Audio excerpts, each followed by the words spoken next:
Ce qui se joue aujourd'hui entre l'Algérie et le Maroc dépasse largement les simples déclarations politiques ou les effets d'annonces médiatiques.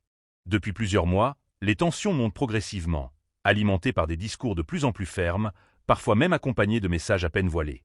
Mais derrière ces prises de position, une question essentielle se pose. Quelle est réellement la situation sur le terrain? Et surtout, que faut-il vraiment croire? D'un côté, certains médias évoquent la possibilité de frappes ciblées contre des installations stratégiques en cas d'escalade. Une rhétorique qui met en avant des capacités technologiques modernes, notamment à travers l'utilisation de drones de dernière génération. Ces outils ont profondément transformé les conflits récents. On l'a vu en Ukraine, mais aussi dans plusieurs zones du Moyen-Orient, où la rapidité et la précision sont devenus des facteurs clés. Mais est-ce suffisant pour définir un véritable rapport de force? Car en face, l'Algérie s'appuie sur une doctrine militaire construite autour de la défense du territoire et de la dissuasion. Depuis des années, elle investit dans des systèmes capables de détecter et d'intercepter différentes menaces, y compris les drones. L'objectif est clair: empêcher toute tentative de pénétration avant qu'elle ne devienne critique. Cette approche repose sur une combinaison de surveillance, de réactivité et d'adaptation aux nouvelles formes de guerre. Dans ce contexte, une chose revient souvent chez les analystes: aucun des deux pays ne peut se permettre de sous-estimer l'autre. Le Maroc, de son côté, a engagé une modernisation progressive de ses forces armées. Cela passe notamment par l'acquisition d'équipements avancés et par des partenariats avec plusieurs acteurs internationaux. Les exercices militaires conjoints permettent d'améliorer la coordination, la rapidité d'intervention et l'efficacité globale. Mais cette stratégie soulève aussi une question importante, celle de l'autonomie sur le long terme. À l'inverse, l'Algérie mise davantage sur une approche basée sur la profondeur stratégique. Son territoire étendu, ses ressources naturelles et sa doctrine orientée vers la résilience lui permettent d'envisager des scénarios plus longs et plus complexes.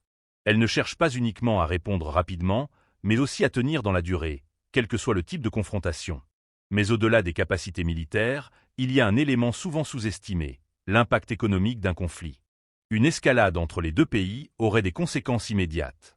Le Maroc, dont une partie importante de l'économie repose sur le tourisme, les services et les échanges, pourrait être rapidement affecté par une instabilité prolongée.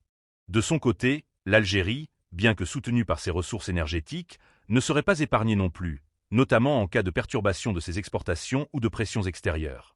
Autrement dit, le coût d'un conflit serait extrêmement élevé pour les deux camps. C'est pour cette raison que, malgré des discours parfois fermes, la réalité reste beaucoup plus nuancée. Les démonstrations de force, les exercices militaires et les déclarations publiques jouent aussi un rôle stratégique. Il s'agit de dissuader, d'envoyer un message, mais aussi de rassurer les opinions publiques. Car dans ce type de rivalité, l'objectif n'est pas forcément de déclencher un affrontement, mais plutôt de montrer que l'on est prêt à y faire face. Aujourd'hui, les conflits modernes ont profondément évolué. Les drones, la guerre électronique, le renseignement et la rapidité de décision sont devenus centraux. Et sur ces aspects, aucun acteur ne peut revendiquer une domination totale. Tout dépend du contexte, de la préparation et de la capacité d'adaptation. Ce qui rend la situation encore plus complexe, c'est l'implication indirecte de puissances étrangères. Chacune avance avec ses propres intérêts, ce qui ajoute une dimension stratégique supplémentaire. Dans ce jeu d'influence, chaque décision peut avoir des répercussions bien au-delà de la région. Alors, qui aurait réellement l'avantage en cas de confrontation? La réalité, c'est que personne ne peut répondre avec certitude. Une guerre ne se résume pas à des équipements ou à des chiffres. Elle dépend de nombreux facteurs: la stratégie, la logistique, le moral, mais aussi l'imprévisibilité du terrain.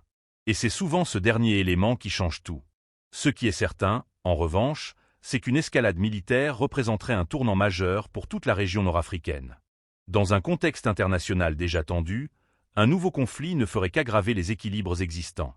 Finalement, derrière les discours et les démonstrations de puissance, une évidence s'impose progressivement: la stabilité reste l'option la plus rationnelle.